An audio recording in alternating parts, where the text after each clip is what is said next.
Hi and welcome to this tutorial on interview skills. Today we're going to concentrate on the telephone interview. In particular, we're going to focus on common sense, the things that you should do before the telephone interview, and also the things that you should do while you're going through the process of the actual interview as well. Telephone interviews are simply used to save time and save money for the recruiter, but also for yourself. A lot of things now are being done more often on the telephone, in particular for customer service jobs, call center jobs, jobs where there is a high volume of applications and it's quite easy to do a telephone interview. So step one is find a quiet space. You'll be amazed the amount of times when telephone interviews are conducted that there's background noise, that there is something going on in terms of trains or cars in the background. You know, some people even sit in their cars for a telephone interview to try and get space, but what they don't realize is the interview is being distracted by the noise that's going on outside. Just because people can't see you, it doesn't mean that they can't hear what's going on. So again, this applies if you've got dogs, other pets, children in the background. This is a test of how organized you are. If you can't get organized for a telephone interview, are you going to be really organized within the job? And that's one of the questions that the interviewer will be thinking as they're asking these questions to you.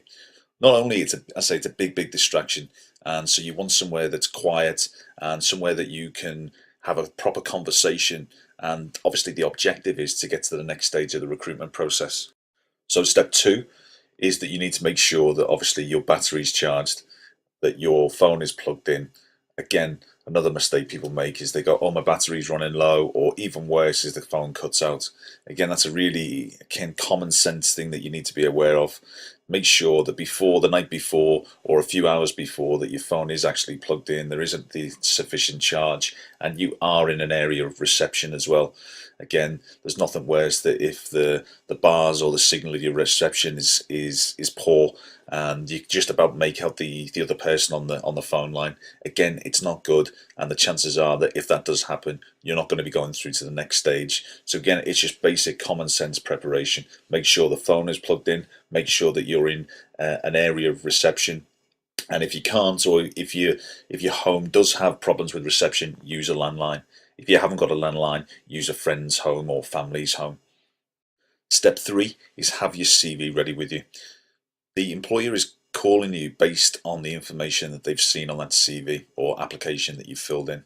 So there's a chance, the chances are in fact, that they will want to go through in more detail in the CV. They might want to ask some questions on your experience. They may want to know some more information about the current role that you're in.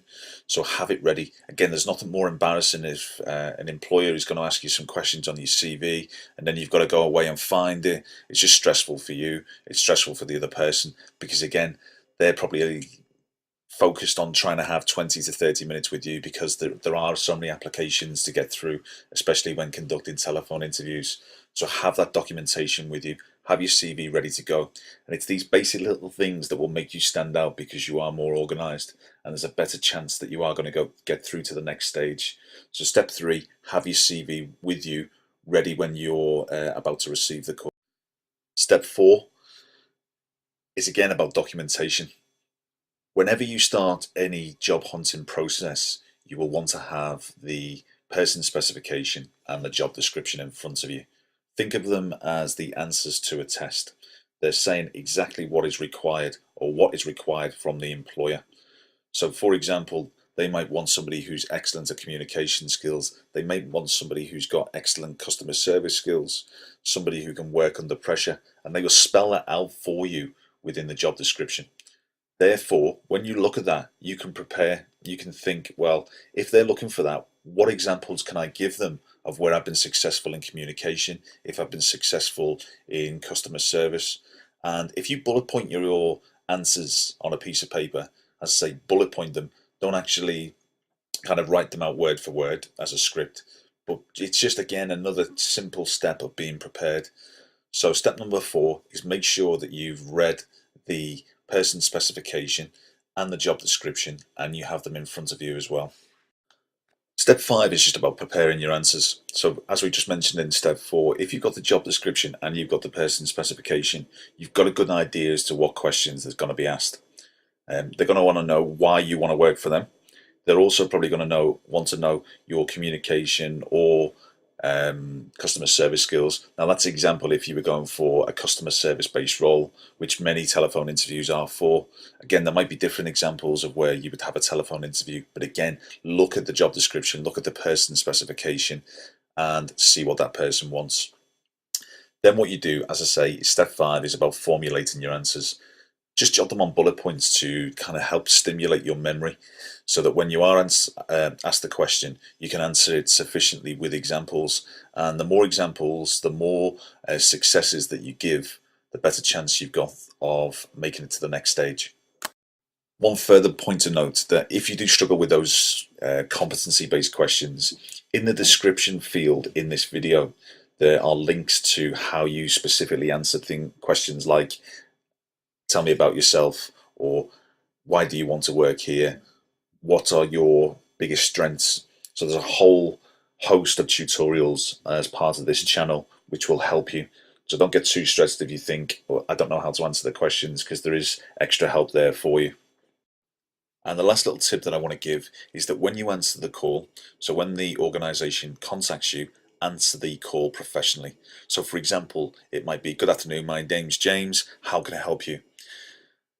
It's, if you answer the phone as if you would do to your normal friends and family, sometimes there's big mistakes. You know, there's cases where people have answered the phone expecting it to be somebody else.